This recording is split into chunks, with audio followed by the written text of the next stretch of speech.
Back when I put out that video about Marvel going downhill, I feel like a lot more people than expected were against me saying that Black Panther 2 is actually a good movie.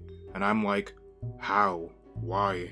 I'm not saying it's the best movie ever or anything, but like, what is all this anger coming from? I mean, like, the movie's good, the movie's cool, whatever, but it's not my favorite movie or anything. Like, I'm not saying that's the best movie of even the phase either. Like, I'm just saying it was like cool.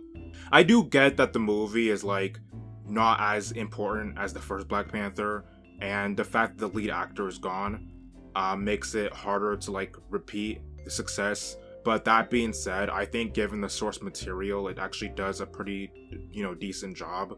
All the people complaining about the quote-unquote woke stuff, I mean, yeah, I get having a problem with that, but if you do have a problem with that, how would you not have a problem with the first movie? I think that's my bigger, problem. If you think both Black Panther movies are lame, I kind of get that. It's when people like the first one a lot and they say the second one is like lame or something, it's like, they're really not that far apart from each other. Neither of the two movies are my favorite movies. Like, they're both cool to me. They're not like the best things ever, something to like base your whole life over. But they are cool movies. Like, I think they have really decent plots and everything. I don't have a problem with them.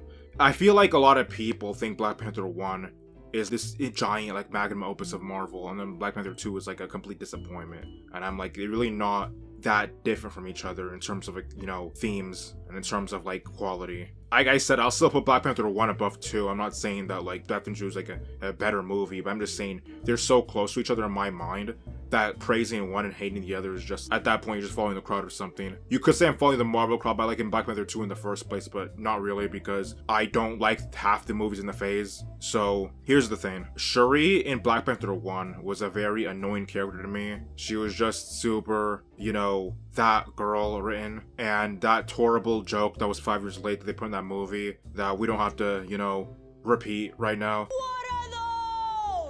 The fact that she said that made me think it was a character I could never be cool with. But then in Black Panther 2, when she actually felt the pain of family crumbling around her, she became a lot more of a mature, useful character. A lot less annoying than she was in every movie beforehand. A lot less of the girl who knows everything, more like somebody who's trying to put the pieces of her life back together, all that. If it was the Shuri in Black Panther 1 that was the main character, it would have been a big problem. But the fact that they changed to make her a more likable character, like a more, realistic person, I think they dodged that, problem. But when it comes to the villain, that's the problem with Black Panther 2, in my opinion. Well, there's already arguments with Killmonger, because they're like, oh, Killmonger, I know he wants to cause revolution in the world, but he has a good reason for it. I don't care for that stuff either, but at least with Killmonger, they make it so clear that this is, like, not the move.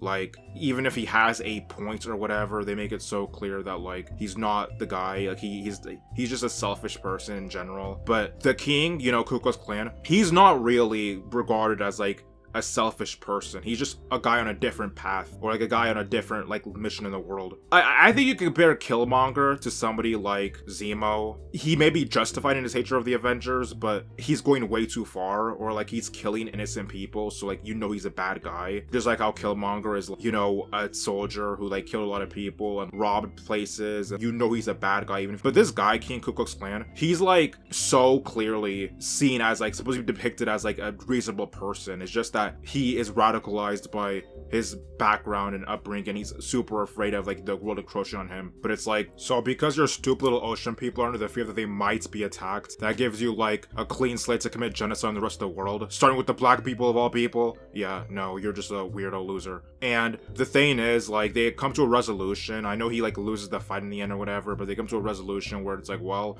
we're just gonna go back underwater and hope that nothing happens. We could just done it in the first place, or at least, just defend our little ocean portal, but we had to be weirdos at first, and now we're gonna go back to being like, in our own lane. So that was all kind of stupid and annoying, and I don't like his stupid kids either. They all seem really annoying people. I hate all their personalities. Like every one of the fish people in the movie, they're all lame. And I know it's based off of like ancient Mesoamerican people, but these are not humans anymore. These are fish people.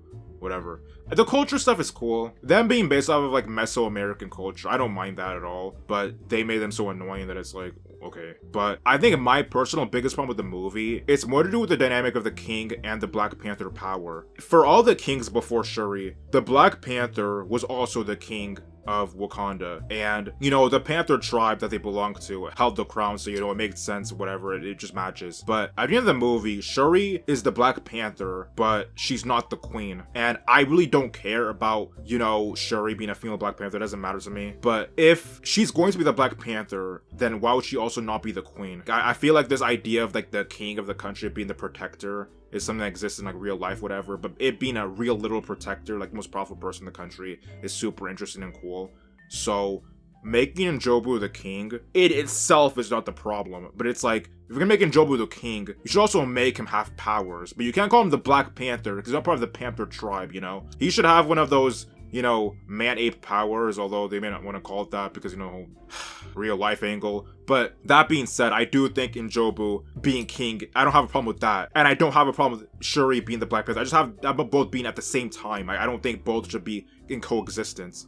I think they should have made either, you know, Shuri the new queen, or they should have made Njobu the new protector. Like, they should have given him the vibranium plants or whatever, and instead of manifesting to a panther-like thing, it should have manifested into his, like, you know, ape whatever powers, and he can be the new protector. Because even though I think his humor has won its welcome and is no longer like the same, I do think he's a really interesting character. Like, I do think that the idea of him being strong is a cool, and I'm tired of him being joked around like he was in the movie. But, you know, they didn't do that. So, in general, I think the movie was, like, good enough to, if it was put in, like, phase 2 or 1, people would like it. People would be like, whatever.